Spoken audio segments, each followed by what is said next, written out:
Fala sócios e sócias, que beleza estar aqui mais um vídeo com vocês. No vídeo de hoje eu vou falar, na verdade eu vou responder uma pergunta que eu recebi no meu Instagram, que tá essa perguntinha aí, ó. Onde eu investiria os meus primeiros R$ 500? Eu vou dividir esse vídeo em algumas partes pra gente, fazer um apanhado. Onde eu investiria os meus primeiros R$ 500? Vou explicar para vocês o porquê dos investimentos e eu quero que vocês não copiem esses investimentos, mas tomem os porquês de vocês também, para vocês aprenderem a investir e saberem onde vocês investiriam seus primeiros R$ 500. Sejam muito bem-vindos ao canal do Sócio da Bolsa.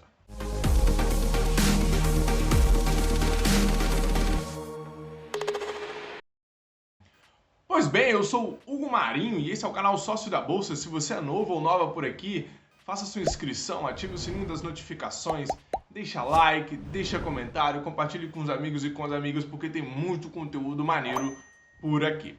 Pois bem, recebi lá no meu Instagram, @Hugo_Vela, uma perguntinha, nas caixinhas de pergunta que eu abro lá no Instagram, onde eu investiria meus primeiros R$ 500. E aí eu separei aqui algumas anotações onde eu investiria. E eu quero deixar, dividido esse vídeo da seguinte maneira.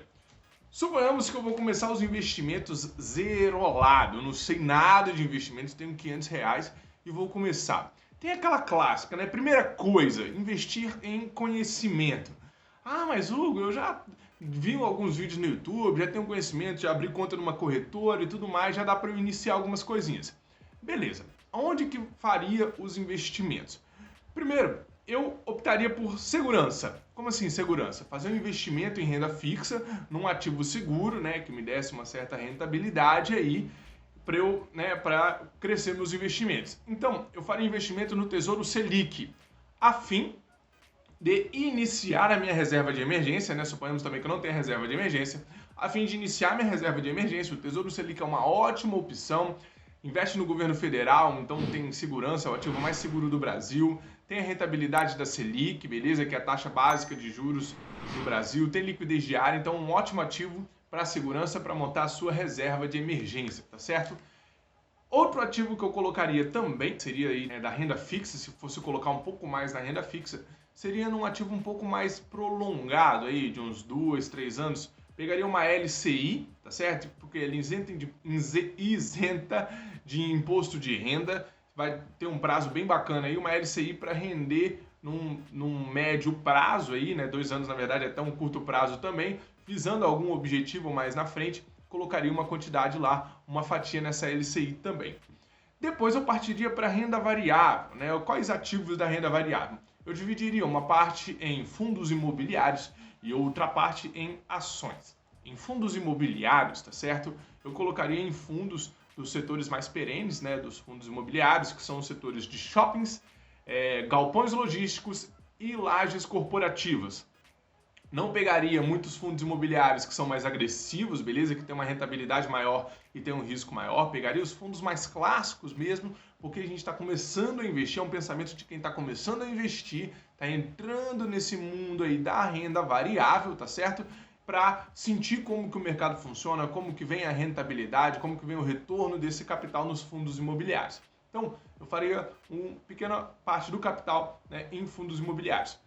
E nas ações, eu faria investimento em ações, só que eu faria investimento em ações de grandes empresas, nas maiores empresas da Bolsa, nas large caps. Por que nas maiores empresas da Bolsa? Se a gente está com o pensamento de que estamos iniciando os investimentos, beleza? As melhores empresas para você começar os seus investimentos são as grandes empresas. Por quê? Porque essas grandes empresas, elas são empresas mais sólidas, são empresas mais seguras, são as gigantes aí do Brasil e da nossa Bolsa de Valores, como por exemplo, Itaúsa, que é uma holding aí do setor financeiro, Itaú, Bradesco, Vale, Petrobras, Banco do Brasil, são grandes empresas. Essas grandes empresas, elas têm uma característica de lucros constantes, grandes lucros, beleza? São empresas que lucram bilhões assim por trimestre e por ano, lucros constantes, mas elas não têm um grande crescimento, porque já são empresas muito grandes, beleza? Mas elas têm uma progressão de crescimento mais constante do que outras empresas. Então, inicialmente eu colocaria uma parcela aí nas grandes empresas, pegaria 3 das grandes empresas e faria um investimento. como que eu dividiria, né, a parte financeira aí da coisa? Se a gente está com R$ 500, tá certo? Eu vou começar lá de baixo, lá do Tesouro Selic.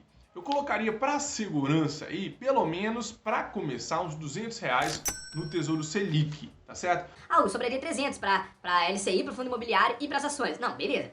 Não, beleza. Mas se a gente está começando, a gente não pode pular etapas, tá certo? Nós temos que nos fortalecer e colocando em ativos, né, de mais segurança e tudo mais. E no próximo mês, a gente tendo, por exemplo, outros R$ 500 para investir, investiria também no Tesouro Selic, na reserva de emergência e depois, né, colocaria num outro ativo mais arriscado, fundos imobiliários ou ações. Então, pegaria R$ 200 aí para o Tesouro Selic, tá certo?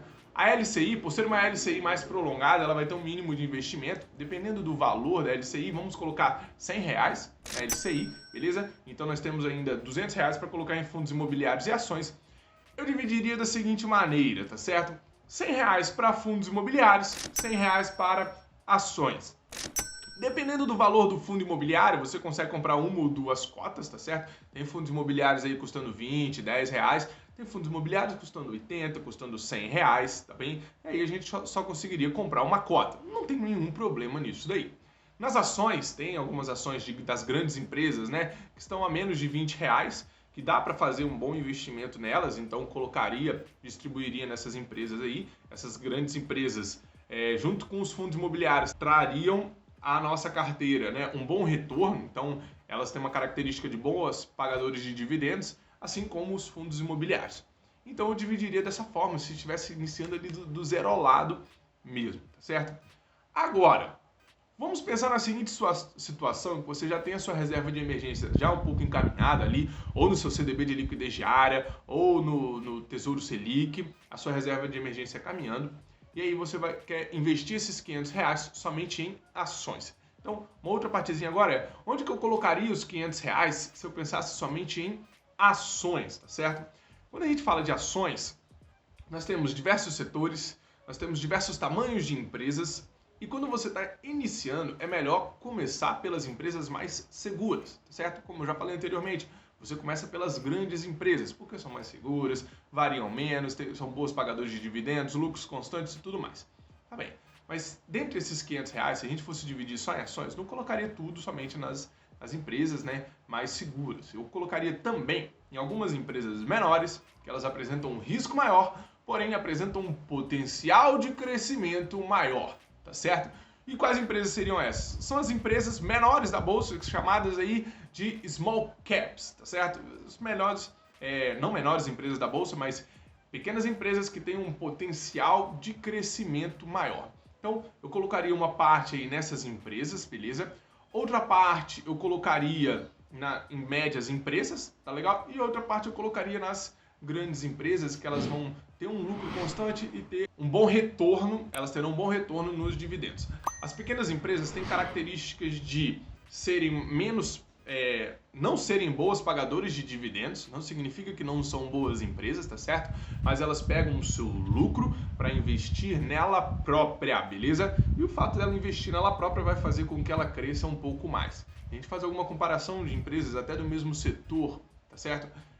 Uma grande empresa e uma pequena empresa, a pequena empresa normalmente, tá bom? Ela tem um crescimento mais acentuado do que essa grande empresa, mesmo o lucro dessa menor empresa não sendo maior do que o lucro da maior empresa, tá legal? Então eu colocaria, vamos dividir por valores, né, R$ 200 em small caps, é uma carteira um pouco mais arriscada, mas com potencial de valorização maior, tá legal? Outros, né, R$ 100 aí, eu vou dividir só no meiozinho. Eu ponho em mid caps, né, que são as médias empresas da bolsa, beleza? Então, são empresas que ela tem um crescimento, mas também tem um bom pagamento de dividendos, tá certo? São empresas que já estão começando a se consolidar no seu nicho, legal? E os outros R$ 200 eu colocaria nas grandes empresas da bolsa, que seriam para dar um pouco mais de segurança à nossa carteira. Você pode variar isso daí, tá certo? Para abrir um pouco mais o apetite ao risco ou ser mais seguro nas ações. Eu quis dividir o vídeo dessa maneira porque a gente considera renda fixa, a gente faz um investimento na renda fixa, ou a gente não considera e vê só as ações, por exemplo, né? Já tem como dividir isso daí. Falando das ações também, né, que eu esqueci de mencionar antes, se fosse olhar para os setores, tá bom? Eu entraria também nos setores mais perenes, que são o setor bancário, tá certo? Financeiro, bancário, o setor de energia elétrica e o setor de saneamento, tá bom? O setor bancário, né? Tem as empresas que eu já falei, Bradesco, Santander, Banco do Brasil, Itaúsa, Itaú. O setor de energia elétrica, a gente tem Taesa, tem Engie, tem Cemig. No setor de saneamento tem a Sabesp, tem a Sanepar, ótimas empresas. Beleza? Se você gostou desse vídeo, deixa um likezão nele. E aí, onde você investiria? E olha só, eu nem falei aqui de investimento no exterior, tá bem? Como se a gente tivesse, aqui é como se a gente estivesse começando do zero mesmo na Bolsa Brasileira. Pessoal, deixa um like, deixa o seu comentário, onde você investiria esses R$500. Muito obrigado e até a próxima, sócios e sócias.